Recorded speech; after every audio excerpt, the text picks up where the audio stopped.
Thank you, Mr. Speaker. My amendment prohibits the Department of Homeland Security from working with the State Department to establish something they call safe mobility offices. As if legalizing and enabling the invasion of America is not enough, the Biden administration wants to create offices down in foreign countries to bring more people in their foreign country and help them invade the United States. It's unbelievable, and they want the American taxpayer to pay for it. Secretary Mayorkas is not only allowing illegals to invade our country, he is actively importing these terrorists and rapists into our country through the establishment, taxpayer-funded, by the way, safe mobility offices. In a recent ABC interview, Mayorkas bragged about this fact, stating, "We have built safe mobility offices in Colombia, Ecuador, Guatemala, Costa Rica, to reach people where they are so they don't have to take the perilous journey." I can't even believe this is a real thing. He is not discouraging or preventing these illegals from invading our borders. He's showing them how to do it, and he's making it easier for them to come by establishing offices in those foreign countries, bringing them in, and telling them how to come to the United States. According to the State Department, the Safe Mobility Initiative is one of the many ways the United States is facilitating access to safe and lawful pathways from partner countries in the region at no cost to them, so refugees and vulnerable migrants don't have to undertake dangerous journeys in search of safety and better opportunities. I bet Americans would love to feel safe.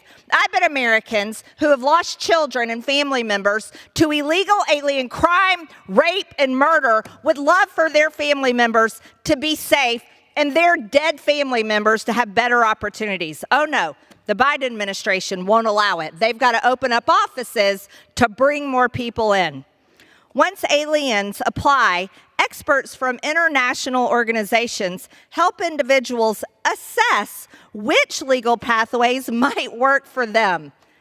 If the individual qualifies for resettlement into the United States, which according to the Biden administration, everybody gets resettlement into the United States. They get a bus ticket, a plane ticket, a train ticket to any of the 50 states that they want. Then the individual will undergo expedited refugee processing under the Safe Mobility Initiative. Expedited. So our taxpayers are paying for offices in these foreign countries to recruit people to come to our country and be expedited in at the cost of the American people. This is outrageous, it is infuriating, it is embarrassing, and it's pathetic. Mr. Speaker, I'll reserve at this time. Thank you. Gentlelady from Georgia reserves. What purpose does the gentlelady from Illinois rise? I claim time in opposition. The chair recognizes the chairwoman for 5 minutes. Well, thank you, Mr. Chairman. Safe mobility offices are strategically situated in Central and South America and intended to be an alternative way for individuals to seek lawful pathways to the United States other than the dangerous journey that many migrants resort to in an effort to flee from persecution or dangerous conditions. They are good, common sense policy, and my colleague across the aisle may be interested to know that these offices are also a useful tool in combating illegal border crossings. Globally, we are facing the greatest displacement of people since World War II. That is why these offices are also in partnership with Canada and Spain. Now let's talk about the effect this amendment would actually have on the Department of Homeland Security. Taking away options for lawful pathways only further burdens Border Patrol and Customs and Border Protection with more encounters. These safe mobility offices enhance our security posture because it allows the vetting of individuals before they ever set foot on U.S. soil. It also takes money out of the cartel's pockets because it prevents individuals from paying smugglers and coyotes thousands of dollars to get them through our borders. Finally, it takes the burden off of our already jammed immigration courts that are managing over 3 million cases and counting. I hear so often my colleagues on the other side of the aisle complain about the chaos at the border. And yet, when the administration comes up with innovative solutions that aim to establish a more orderly, a more efficient, and a less chaotic border environment, it's met with resistance, as demonstrated by amendments like this one that we are debating today. I urge my colleagues to vote no, and I yield back. Gentlelady yields back. The gentlewoman from Georgia is recognized. Thank you, Mr. Speaker. Talk about burdening Border Patrol. We could talk about the over 12 million illegal aliens that have flooded into our country ever since Joe Biden took office, all under the direction of Secretary Mayorkas. Yeah, that has definitely burdened Border Patrol.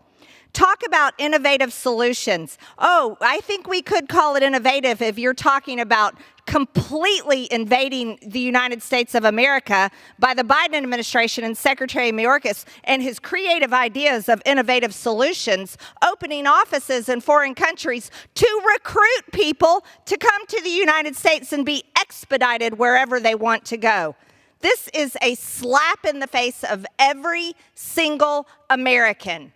It is a complete embarrassment. It is outrageous. We have over $34.5 trillion in debt.